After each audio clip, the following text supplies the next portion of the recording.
Hello everybody, thanks for tuning in again for another art lesson. This Monday, December 21st, is the first official day of winter, and I thought it would be fun to do a winter themed project. So we will be designing and decorating, coloring our own snow globe drawings today. And before we do that, I'll let you know what we need, and I'll also give you a little history of the snow globe. Let's get started. So for today's snow globe assignment, you will need a piece of paper or your sketchbook.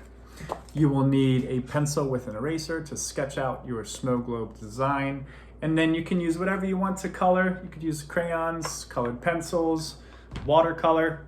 I actually also used a Sharpie to outline the outside of my snow globe as well, and the stand. So if you want to use a marker to make your lines bold, you can do that as well. So now that we know what materials that we're going to need for today's lesson, let's talk about the definition and the history of the snow globe. So a snow globe is a sphere, usually made of glass, containing a miniature scene and flakes suspended, that means floating, in a clear liquid that give the appearance of snow falling onto the scene when the sphere is shaken. So I have a snow globe here, and let's give it a little shake to see that snowfall.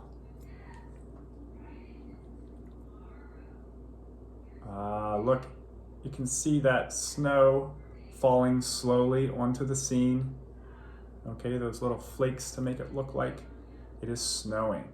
So the first snow globe was invented about 120 years ago. They've been around quite a while. And around 1900, it was invented in Vienna, Austria, which is in Central Europe. And the first snow globes, they took a lot of time. They were painstakingly handcrafted that were made in Vienna, okay? So by 1940, they became very popular in the United States. And by the 1950s, they were being mass produced, and they were mostly being made of plastic. Now they're still made of glass today, and sometimes they have little music boxes on the bottom, and sometimes even lights, and the stands are more decorative or can be very decorative these days, okay? The last thing that you may need for today, if you'd like, is a circle for a stencil. If you want to have a perfect circle for your snow globe to trace, you can find something to trace an outline if you want for your snow globe. So I'm going to go ahead and do that now. Okay, so now I've traced my circle, and now I'm going to go ahead, and for you all, I'm going to outline in Sharpie so you all can see better. I suggest you draw yours in pencil. So I'm just going to go ahead and outline our circle for our snow globe.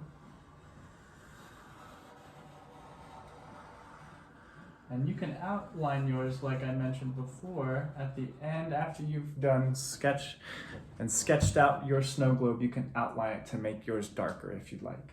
So one very easy way to do a stand is just to do two lines kind of at an angle, not straight down. Two lines kind of going down from the bottom of your sphere.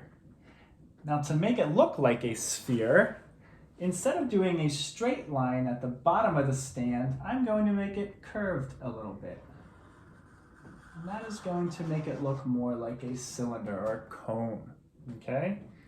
All right, so now that you have your outline of your snow globe ready to go, you can think about what you want to draw on the inside for your scene. A couple other things you can do is you can save some room, or you could even do a little plaque to label your snow globe. So even if you didn't do a place, you could put the date below. You could put 2020 on your snow globe to label it. You can also go ahead and start adding a little bit of shading or hatching if you want to give your snow globe some dimension, and you can do that after you put in your designs. And you can also put your snow globe on a surface. I like to, if I'm drawing an object, I like to make it look like it's resting on something and it's not just floating. So after you've done your scene, there's lots of different ways to show snowfall or those flurries inside your snow globe. I'm going to show you a couple different ways you can do that.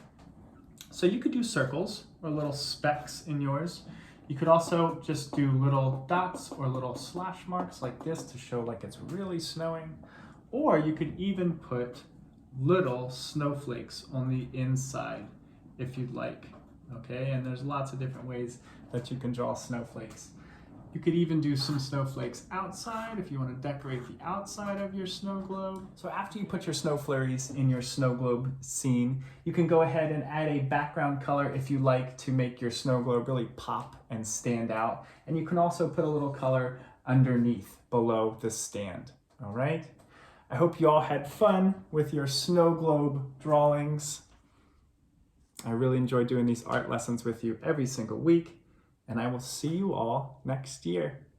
Bye, everyone.